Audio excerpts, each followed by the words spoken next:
अल्पवयीन मुलीवर अत्याचार, नराधमास 20 वर्षांची शिक्षा. अल्पवयीन मुलीच्या असहाय्यतेचा आणि अज्ञानपणाचा गैरफायदा घेऊन सलग 6 वर्ष अत्याचार करणारा नराधम दत्तात्रय बंडू गोरे वय वर्ष 53 यास प्रमुख जिल्हा व सत्र न्यायाधीश कविता अग्रवाल यांनी 20 वर्ष सक्त मजुरी व 3,000 रुपये दंडाची शिक्षा सुनावली.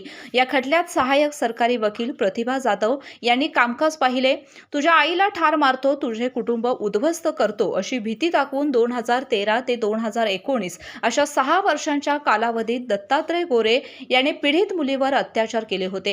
पीडित मुलीने हा प्रकार आईला सांगितला तेव्हा तिच्या आईने व पीडित मुलीने राधानगरी पोलीस ठाण्यात गुन्हा दाखल केला होता. तत्कालीन पोलीस उपनिरीक्षक एस लोखंडे यांनी तपास करून न्यायालयात दोषारोप पत्र दाखल केलं. या खटल्यामध्ये सरकारी वकील प्रतिभा जाधव यांनी 14 साक्षीदार तपासले. समोर आलेले पुरावे सरकारी वकिलांचा युक्तिवाद ग्राह्य धरून जिल्हा व सत्र न्यायाधीश कविता अग्रवाल यांनी आरोपी दत्तात्रय गोरे याला पोक्सोसह वेगवेगळ्या कलमान्वये 20 वर्ष सक्त मजुरी 3,000 रुपये दंड अशी शिक्षा सुनावली. गोकुळची बासुंदी पुन्हा खावीशी वाटतेय. खरं सांगू, मलाही खावीशी वाटतेय. पुन्हा पुन्हा खावीशी वाटणारी गोकुळ बासुंदी.